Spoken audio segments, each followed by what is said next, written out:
Untuk Pak Beni, terkait pengepungan Kejaksaan Agung, dilakukan jujur aja, dilakukan oleh oknum Brimob. Oknum Brimob yang tertangkap oleh kami serahkan ke Mabes Polri dan kami tidak monitor lagi soal itu.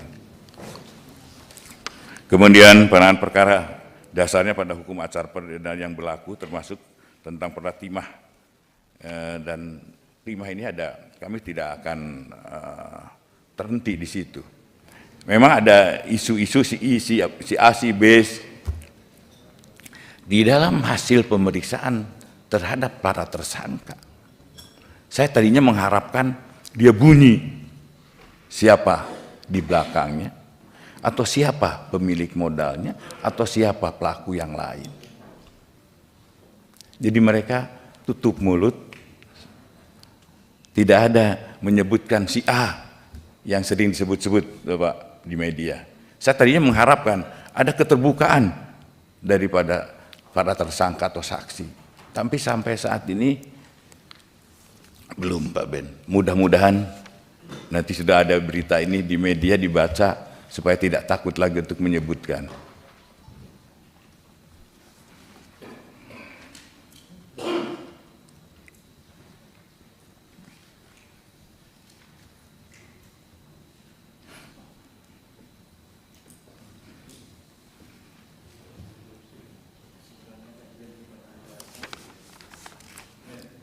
Tanggung Pak Beni, biar Pak Jaksa Agung lanjut dulu. Kemudian soal pemalsuan yang kerap digunakan oleh mafia tanah.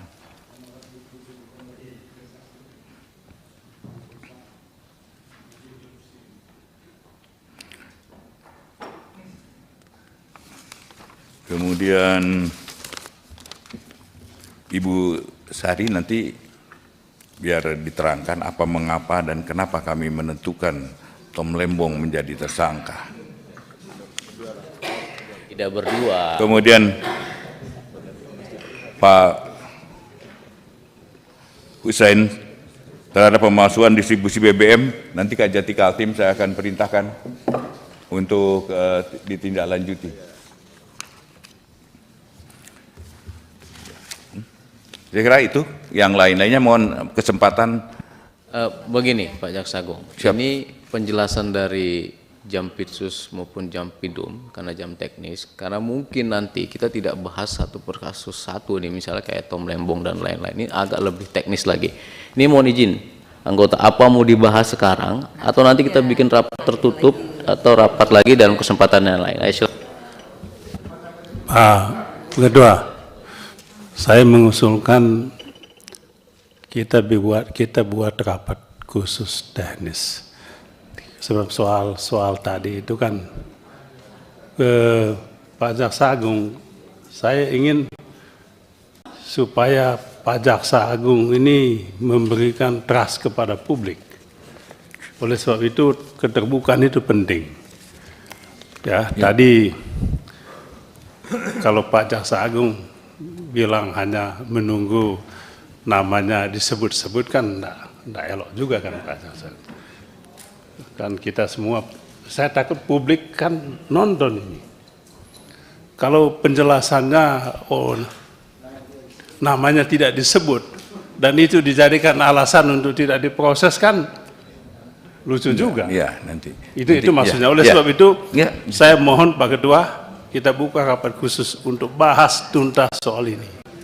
Terima kasih. Iya. baik, jadi nanti Pak Jaksa Agung kita akan buat rapat khusus. Betul. Dalam kesempatan yang lain. Silakan. Terima kasih Pak Ketua, justru saya bersyukur. Saya sudah menerangkan ke media, ke masyarakat, ini loh yang sebenarnya.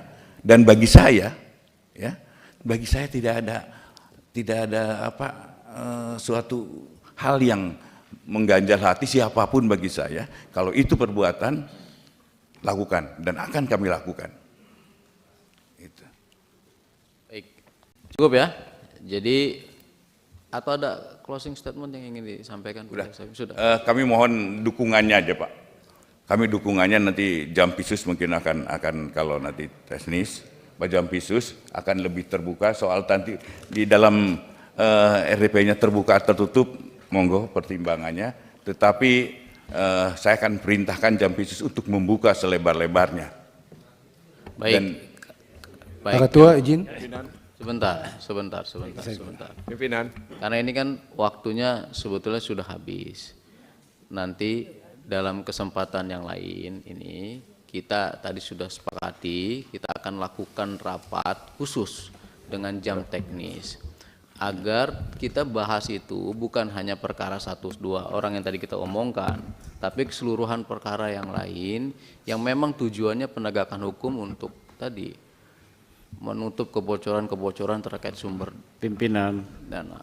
Gimana? Sebentar. Kalau bicara masalah penegakan hukum, itu jangan batasi ruang dan waktu. Baik. Pimpinan. Ya. Begini. Saya setuju pandangan Pak Bini tadi. Ya. Kalau memang memungkinkan kita lakukan pertemuan khusus secara teknis untuk betul-betul memahami tentang langkah-langkah yang sudah dilakukan oleh Pak Jaksa Agung dan jajarannya supaya yaitu opini yang terbangun di publik ini bisa terjawab gitu loh. Baik. Jadi tidak ada Setuju, sangka lalu kemudian karena apa yang disampaikan oleh Pak Jaksa Agung tadi ini kan juga masih debatable ya. Untuk menetapkan seseorang itu hanya didasarkan pada keterangan saksi, tapi kan 183 jelas. Iya, jangan lagi pintu masuk biar. Gini, ya jadi Pak Suding, tadi kita sudah sampaikan, bahkan kita akan lakukan rapat khusus. Nah ini sudah dipastikan, karena ini kita tahu lah, kita paham ini di belakang ini kejati-kejati ini. Terima kasih sudah hadir jauh-jauh dari seluruh wilayah. Dan Pak Jaksa Agung juga harus tidak menutup kemungkinan nanti ke depan kejati-kejati itu bisa dipanggil juga. Silakan. Kegiatan di Komisi 3 kalau ada suatu hal yang memang kami anggap penting dalam satu wilayah. Jadi tidak selalu sama Pak Jaksa Agung nanti ke depannya. Kita closing aja. Closing. Baik, silakan. Iya. Jangan lama-lama Pak ya, kita sudah selesai. Sebentar aja. Iya, nggak apa kali lah. Bentar lagi tarik kesimpulan soalnya, silakan. Iya. Saya membayangkan Pak Jaksa Agung ya, ada Superman ya, Superman, Spiderman, itu The Avengers itu kan kuat-kuat itu, ya, hebat lah gitu.